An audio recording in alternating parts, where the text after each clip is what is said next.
प्रार्थना। क्योंकि जो कोई मांगता है उसे मिलता है, और जो ढूंढता है वह पाता है, और जो खटखटाता है उसके लिए खोला जाएगा। यदि तुम मुझ में बने रहो और मेरी बातें तुम में बनी रहें, तो जो चाहो मांगो वह तुम्हारे लिए हो जाएगा। मुझसे प्रार्थना कर और मैं तेरी सुनकर तुझे बड़ी बड़ी और कठिन बातें बताऊंगा जिन्हें तू अभी नहीं समझता। तुम मुझे ढूंढोगे और पाओगे भी, क्योंकि तुम अपने संपूर्ण मन से मेरे पास आओगे। उनके पुकारने से पहले ही मैं उनको उत्तर दूंगा, और उनके मांगते ही मैं उनकी सुन लूंगा। फिर मैं तुमसे कहता हूँ, यदि तुम में से 2 जन पृथ्वी पर किसी बात के लिए जिसे वे मांगे एक मन हो, तो वह मेरे पिता की ओर से जो स्वर्ग में है उनके लिए हो जाएगी। क्योंकि जहाँ 2 या 3 मेरे नाम पर इकट्ठा होते हैं, वहाँ मैं उनके बीच में होता हूँ। मैं उसके सामने जो हियाव होता है वह यह है कि यदि हम उसकी इच्छा के अनुसार कुछ मांगते हैं तो हमारी सुनता है। और जब हम जानते हैं कि जो कुछ हम मांगते हैं वह हमारी सुनता है, तो यह भी जानते हैं कि जो कुछ हमने उससे मांगा वह पाया है। निरंतर प्रार्थना में लगे रहो। यदि मैं मन में अनर्थ बात सोचता तो प्रभु मेरी ना सुनता। यदि मैं मन में अनर्थ बात सोचता तो प्रभु मेरी ना सुनता। परंतु परमेश्वर ने तो सुना है। उसने मेरी प्रार्थना की ओर ध्यान दिया है। शमौन, हे शमौन, देख, शैतान ने तुम लोगों को मांग लिया है कि गेहूं की नाई फटके, परंतु मैंने तेरे लिए विनती की कि तेरा विश्वास जाता न रहे, और जब तू फिरे तू अपने भाइयों को स्थिर करना। इसीलिए जो उसके द्वारा परमेश्वर के पास आते हैं वह उनका पूरा उद्धार कर सकता है, क्योंकि वह उनके लिए विनती करने को सर्वदा जीवित है। मैं चाहता हूँ कि हर जगह पुरुष बिना क्रोध और विवाद के पवित्र हाथों को उठाकर प्रार्थना किया करें। इसी रीति से आत्मा भी हमारी दुर्बलता में सहायता करता है, क्योंकि हम नहीं जानते कि प्रार्थना किस रीति से करना चाहिए, परंतु आत्मा आप ही ऐसी आहें भर भर कर जो बयान से बाहर है हमारे लिए विनती करता है। और मनों का जांचने वाला जानता है कि आत्मा की मनसा क्या है, क्योंकि वह पवित्र लोगों के लिए परमेश्वर की इच्छा के अनुसार विनती करता है। इसलिए मैं तुमसे कहता हूँ कि जो कुछ तुम प्रार्थना करके मांगो तो प्रतिति कर लो कि तुम्हें मिल गया और तुम्हारे लिए हो जाएगा। और जो कुछ हम मांगते हैं वह हमें उससे मिलता है, क्योंकि हम उसकी आज्ञाओं को मानते हैं और जो उसे भाता है वही करते हैं। फिर वह थोड़ा और आगे बढ़कर मुंह के बल गिरा और यह प्रार्थना करने लगा कि हे मेरे पिता, यदि हो सके तो यह कटोरा मुझसे टल जाए, तो भी जैसा मैं चाहता हूँ वैसा नहीं, परंतु जैसा तू चाहता है वैसा ही हो। परंतु जब तू प्रार्थना करे तो अपनी कोठरी में जा और द्वार बंद करके अपने पिता से जो गुप्त में है प्रार्थना कर, और तब तेरा पिता जो गुप्त में देखता है तुझे प्रतिफल देगा। प्रार्थना करते समय अन्य जातियों की नाई बकबक ना करो, क्योंकि वे समझते हैं कि उनके बहुत बोलने से उनकी सुनी जाएगी। इसलिए आओ हम अनुग्रह के सिंहासन के निकट हियाव बांधकर चलें कि हम पर दया हो और वह अनुग्रह पाएं जो आवश्यकता के समय हमारी सहायता करे। और हर समय और हर प्रकार से आत्मा में प्रार्थना और विनती करते रहो, और इसीलिए जागते रहो कि सब पवित्र लोगों के लिए लगातार विनती किया करो। मैं चाहता हूँ कि हर जगह पुरुष बिना क्रोध और विवाद के पवित्र हाथों को उठाकर प्रार्थना किया करें।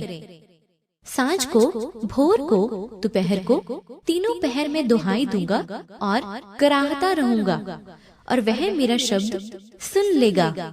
वह लाचार की प्रार्थना की ओर मुंह करता है और उनकी प्रार्थना को तुच्छ नहीं जानता। मैं प्रेम रखता हूँ इसलिए कि यहोवा ने मेरे गिड़गिड़ाने को सुना है। उसने जो मेरी ओर कान लगाया है, इसलिए मैं जीवन भर उसको पुकारा करूँगा। सांझ को, भोर को, दोपहर को, तीनों पहर में दुहाई दूंगा और कराहता रहूंगा। वह लाचार की प्रार्थना की ओर मुंह करता है और उनकी प्रार्थना को तुच्छ नहीं जानता। मैं प्रेम रखता हूँ इसलिए कि यहोवा ने मेरे गिड़गिड़ाने को सुना है। वह तुम्हारी दुहाई सुनते ही तुम पर निश्चय अनुग्रह करेगा। वह सुनते ही तुम्हारी मानेगा। उनके पुकारने से पहले ही मैं उनको उत्तर दूंगा और उनके मांगते ही मैं उनकी सुन लूंगा। मुझसे प्रार्थना कर और मैं तेरी सुनकर तुझे बड़ी बड़ी और कठिन बातें बताऊंगा जिन्हें तू अभी नहीं समझता, ताकि तेरा दान गुप्त रहे और तब तेरा पिता जो गुप्त में देखता है तुझे प्रतिफल देगा। मैं तुमसे सच कहता हूँ, जो कुछ तुम पृथ्वी पर बांधोगे वह स्वर्ग पर बंधेगा, और जो कुछ तुम पृथ्वी पर खोलोगे वह स्वर्ग पर खुलेगा। फिर मैं तुमसे कहता हूँ, यदि तुम में से 2 जन पृथ्वी पर किसी बात के लिए जिसे वे मांगे एक मन के हों, तो वह मेरे पिता की ओर से जो स्वर्ग में है उनके लिए हो जाएगी। क्योंकि जहाँ 2 या 3 मेरे नाम पर इकट्ठा होते हैं, वहाँ मैं उनके बीच में होता हूँ। और जो कुछ तुम मेरे नाम से मांगोगे वही मैं करूँगा, कि पुत्र के द्वारा पिता की महिमा हो। यदि तुम मुझसे मेरे नाम से कुछ मांगोगे तो मैं उसे करूँगा। यदि तुम मुझ में बने रहो और मेरी बातें तुम में बनी रही, तो जो चाहो मांगो और वह तुम्हारे लिए हो जाएगा। यदि पिता से कुछ मांगोगे तो वह मेरे नाम से तुम्हें देगा। अब तक तुमने मेरे नाम से कुछ नहीं मांगा, मांगो तो पाओगे, ताकि तुम्हारा आनंद पूरा हो जाए। परमेश्वर के निकट आओ तो वह भी तुम्हारे निकट आएगा, और जो कुछ हम मांगते हैं वह हमें उससे मिलता है, क्योंकि हम उसकी आज्ञाओं को मानते हैं और जो उसे भाता है वही करते हैं। और हमें उसके सामने जो हियाव होता है वह यह है कि यदि हम उसकी इच्छा के अनुसार कुछ मांगते हैं तो हमारी सुनता है। और जब हम जानते हैं कि जो कुछ हम मांगते हैं वह हमारी सुनता है, तो यह भी जानते हैं कि जो कुछ हमने उससे मांगा वह पाया है। यहोवा जो इज़राइल का पवित्र और उसका बनाने वाला है, वह यूं कहता है, क्या तुम आने वाली घटनाएं मुझसे पूछोगे? क्या मेरे पुत्रों और मेरे कामों के विषय मुझे आज्ञा दोगे? तुम मुझे ढूंढोगे और पाओगे भी, क्योंकि तुम अपने संपूर्ण मन से मेरे पास आओगे। यदि तुम विश्वास रखो और संदेह ना करो, तो यदि इस पहाड़ से भी कहोगे कि उखड़ जा और समुद्र में जा पड़, तो यह हो जाएगा। और जो कुछ तुम प्रार्थना में विश्वास से मांगोगे वह सब तुमको मिलेगा। इसलिए मैं तुमसे कहता हूँ कि जो कुछ तुम प्रार्थना करके मांगो तो प्रतीति कर लो कि तुम्हें मिल गया और तुम्हारे लिए हो जाएगा। और मैं तुमसे कहता हूँ कि मांगो तो तुम्हें दिया जाएगा, ढूंढो तो तुम पाओगे, खटखटाओ तो तुम्हारे लिए खोला जाएगा। क्योंकि जो कोई मांगता है उसे मिलता है, और जो ढूंढता है वह पाता है, और जो खटखटाता है उसके लिए खोला जाएगा।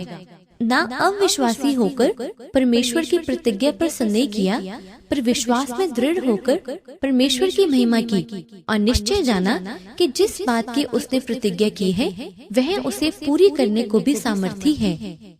अब जो ऐसा सामर्थी है कि हमारी विनती और समझ से कहीं अधिक काम कर सकता है, उस सामर्थ के अनुसार जो हमें कार्य करता है। इसलिए आओ हम अनुग्रह के सिंहासन के निकट हियाव बांधकर चलें, कि हम पर दया हो और वह अनुग्रह पाएं जो आवश्यकता के समय हमारी सहायता करे। और विश्वास बिना उसे प्रसन्न करना अनहोना है, क्योंकि परमेश्वर के पास आने वाले को विश्वास करना चाहिए कि वह है और अपने खोजने वालों को प्रतिफल देता है। पर विश्वास से मांगे और कुछ संदेह ना करें, क्योंकि संदेह करने वाला समुद्र की लहर के समान है जो हवा से बहती और उछलती है। ऐसा मनुष्य यह ना समझे कि मुझे प्रभु से कुछ मिलेगा। और हमें उसके सामने जो हियाव होता है वह यह है कि यदि हम उसकी इच्छा के अनुसार कुछ मांगते हैं तो हमारी सुनता है। हे यहोवा, भोर को मेरी वाणी तुझे सुनाई देगी, मैं भोर को प्रार्थना करके तेरी बाट जोऊंगा। हे परमेश्वर, तू मेरा ईश्वर है, मैं तुझे यत्न से ढूंढूंगा। सूखी और निर्जल उसर भूमि पर मेरा मन तेरा प्यासा है, मेरा शरीर तेरा अति अभिलाषी है। क्या ही धन्य है वे जो उसकी चुनौतियों को मानते हैं और पूर्ण मन से उसके पास आते हैं। परंतु जब तू प्रार्थना करे तो अपनी कोठरी में जा और द्वार बंद करके अपने पिता से जो गुप्त में है प्रार्थना कर, और तब तेरा पिता जो गुप्त में देखता है तुझे प्रतिफल देगा। मृत्यु की तरंगों ने तो मेरे चारों ओर घेरा डाला, अधर्मियों की बाढ़ ने मुझको घबरा दिया था, अधलोक की रस्सियां मेरे चारों ओर थीं। मृत्यु के फंदे मेरे सामने थे। अपने संकट में मैंने यहोवा को पुकारा और अपने परमेश्वर के सम्मुख चिल्लाया, और उसने मेरी बात को अपने मंदिर में से सुन लिया और मेरी दुहाई उसके कानों में पहुंची। क्योंकि उसने दुखी को तुच्छ नहीं जाना और ना उससे घृणा करता है और ना उससे अपना मुख छिपाता है। और जब उसने उसकी दुहाई दी तब उसकी सुन ली। और संकट के दिन मुझे पुकार, मैं तुझे छुड़ाऊंगा और तू मेरी महिमा करने पाएगा। हे लोगों, हर समय उस पर भरोसा रखो, उससे अपने अपने मन की बातें खोलकर कहो। परमेश्वर हमारा शरण स्थान है। तो भी जब जब उनका चिल्लाना उसके कान में पड़ा, तब तब उसने उनके संकट पर दृष्टि की और उनके हित अपनी वाचों को स्मरण करके अपनी अपार करुणा के अनुसार तरस खाया। मैं पूरे मन से तेरी खोज में लगा हूँ, मुझे तेरी आज्ञाओं की बाट से भटकने ना दे। जब तक यहोवा मिल सकता है तब तक उसकी खोज में रहो। जब तक वह निकट है तब तक उसे पुकारो। कोई भी तुझसे सहायता लेने के लिए चौकसी करता है कि तुझसे लिपटा रहे, क्योंकि हमारे अधर्म के कामों के कारण तूने हमसे अपना मुंह छुपा लिया है और हमें हमारी बुराइयों के वश में छोड़ दिया है। तुम मुझे ढूंढोगे और पाओगे भी, क्योंकि तुम अपने संपूर्ण मन से मेरे पास आओगे। रात के हर पहर के आरंभ में उठकर चिल्लाया कर, प्रभु के सम्मुख अपने मन की बातों को धारा की नाई उंडेल। तेरे बाल बच्चे जो हर एक सड़क के सिरे पर भूख के कारण मूर्छित हो रहे हैं, उनके प्राण के निमित्त अपने हाथ उसकी ओर फैला। हम अपने चाल चलन को ध्यान से परखें और यहोवा की ओर फिरें। हम स्वर्ग में विराजमान परमेश्वर की ओर मन लगाएं और हाथ फैलाएं। तो भी यहोवा की यह वाणी है, अभी भी सुनो। उपवास के साथ रोते पीटते अपने पूरे मन से फिरकर मेरे पास आओ। यह जाति बिना प्रार्थना और उपवास किसी और उपाय से निकल नहीं सकती।